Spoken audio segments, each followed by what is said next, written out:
그리스도 중심 성경 읽기에 함께 하시는 성도 여러분 안녕하세요. 지난 시간에 이어서 우리가 성경을 어떻게 읽을 것인가에 대해서 이야기하려고 합니다.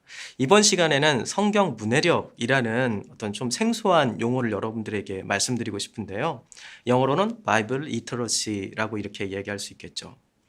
보통 이제 신학교에서는 성경 해석학이라는 과목이 있습니다. 성경을 어떻게 해석할지에 대해서 이야기하는, 그리고 그걸 배우는 그런 과목인데요. 그러한 과목처럼 좀 어렵고 좀 목사님들이 하는 그런 좀 전문적인 과정이 아니라 이번 과정은요, 좀 더 쉽고 우리가 그냥 평상시에 책을 읽을 때도 필요한 그런 내용을 여러분들과 함께 나누려고 합니다. 이 문해력이라는 말에 대해서 한번 좀 이야기를 하려고 하는데요. 한 작년인가요? 그 EBS 다큐멘터리에서 이 문해력이라는 주제를 가지고 중고등학생들을 조사한 그러한 이 다큐멘터리가 나왔습니다. 이 문해력이 왜 문제가 됐냐면 꽤 한 2년 정도 됐나 보네요. 한 신문 매체에서 이 사흘이라는 단어를 사용했는데요. 이 사흘이라는 단어를 모두 다 기자들이, 젊은 기자들이요, 4일로 이해한 겁니다. 그래서 이게 사흘이 3일이잖아요. 그런데 4일로 모든 상당수의 기자들이 그것을 기사로 썼다라고 이야기가 나왔습니다. 그래서 단어의 뜻도 제대로 모르는구나라는 어떤 사회적인 공감대가 일어났고, 이걸 통해 가지고 이 문해력에 대해서 관심을 가지면서 지금 많은 이제 학계에서 또 현장에서 실제 그 문해력에 대해서 고민하고 있는 상황입니다. 제가 그걸 보면서요, 우리 기독교인들도 성경을 읽을 때 문해력이 필요하지 않을까, 해석학이 아니라 이 문해력이 필요하지 않을까 고민하게 되었어요. 여러분, 성경 읽을 때 모르는 단어가 굉장히 많죠. 특별히 성경에서만 사용하는 용어들이 많습니다. 일반 사회에서는 사용하지 않는 그런 용어들이죠. 그걸 보면서 이것에 대해서 좀 물어보자니 내가 조금 좀 부족한 것 같아서 물어보지 못하고 그냥 지나갈 때가 있는데요. 이 문해력은 말이죠, 어떤 거냐면 단순히 그냥 이 단어에 대한 이해뿐만 아니라 이 단어가 모여가지고 한 문장을 이해하게 되고 또 문단을 이해할 수 있게 하기 때문에 이 단어를 이해한다는 건 굉장히 중요한 것이죠. 리터러시가 굉장히 중요하게 사용되는 영역이 있습니다. 그것이 어느 곳이냐면 성경 번역 선교사들에게는 굉장히 중요한 작업입니다. 성경 번역 선교사들은요, 이 언어가 있지만, 말이 있지만 이 글이 없는 그러한 지역에 들어가 가지고 그곳에 글을 만들어주는 일을 하는 것이 바로 이 성경 번역 선교사들입니다. 처음 들어가서 단어를 수집하고요, 그리고 또 이 단어를 수집한 다음에 또 알파벳을 만들어줍니다. 그리고 사전도 만들어주고 문법 체계를 만들죠. 그러고 난 다음에 이제 선교사들은 성경을 번역하기 시작합니다. 근데 번역을 해놓고 그냥 성경을 번역했으니까 너희들이 읽어라 하고 던져주면은 성경을 읽을 수 있겠습니까? 못 읽죠. 그러니까 굉장히 중요한 사역이 뒤에 뒤따르는데요. 그게 바로 리터러시 사역입니다. 문맹 사역이라고 하죠. 그러니까 문맹의 상태에서 이것을 이 사람들이 읽을 수 있도록 그렇게 도와주는 거, 글을 가르쳐 주는 것이 바로 이 리터러시 작업이라고 얘기합니다. 그러니까 우리가 좀 다 글을 알고 그리고 다 읽을 줄 알겠지만, 그럼 우리가 특별하게 알지 못하는 용어들이 있으면 그게 막힌다는 겁니다. 그래서 일반 사회에서는 그 용어를 바로 아카데믹 보캐블러리, 바로 학습 도구어라고 부릅니다. 이것을 읽기 위해서, 이것을 공부하기 위해서 꼭 필요한 어떤 단어들을 알아야 된다는 것이죠. 그런데 성경을 읽을 때도 동일하게 적용이 되는 것 같아요. 그래서 저는 그것을 비블리컬 보캐블러리, 성경 학습 도구어라고 제가 이름을 붙여봤습니다. 여러분이 성경을 읽을 때 이 성경 학습 도구가 굉장히 필요합니다.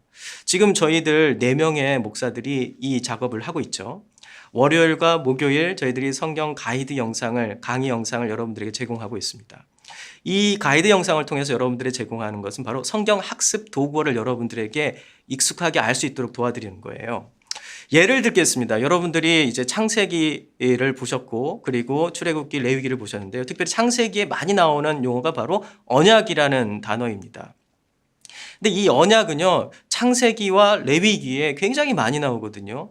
약 25번의 어떤 25번 정도가 창세기에서 반복돼서 나옵니다.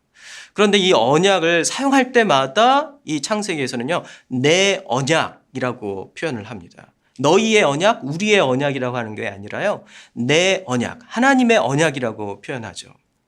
이 언약이라는 말을 그래서 많은 사람들은 약속으로 바꾸면 되지 않겠느냐라고 이야기합니다. 그런데 이것은 굉장히 중요한 비브리컬 보캐블러리, 그러니까 성경 학습 도구어인데요. 왜 그러냐면 일반적인 약속과는 전혀 다른 뜻을 가지고 있기 때문입니다.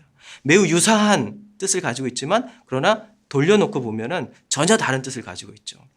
약속은 쌍방 간의 어떠한 협약을 통해서 만들어지는 겁니다. 서로 사인을 하는 거죠. 그런데 언약은요, 말씀드린 것처럼 내 언약입니다. 하나님의 언약이에요. 언약이라는 용어가 처음으로 나온 게 어디냐면 노아의 방주입니다. 하나님께서 노아를 부르셔서요, 방주를 지으라고 하고 거기에 모든 동식물들을 태우게 합니다. 이때 하나님께서는 노아에게 내 언약이라고 표현하십니다.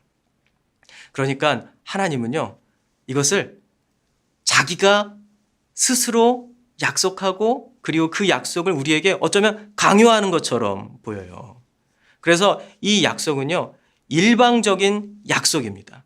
이 일방적인 약속이 되려면 어떻게 해야 되죠? 선택이 뒤따라야 되는 것이죠. 선택이 있어야만이 일방적인 약속이 있습니다. 그래서 하나님은 노아를 선택하시고 그리고 그에게 내 언약을 줍니다. 일방적인 약속인 거죠.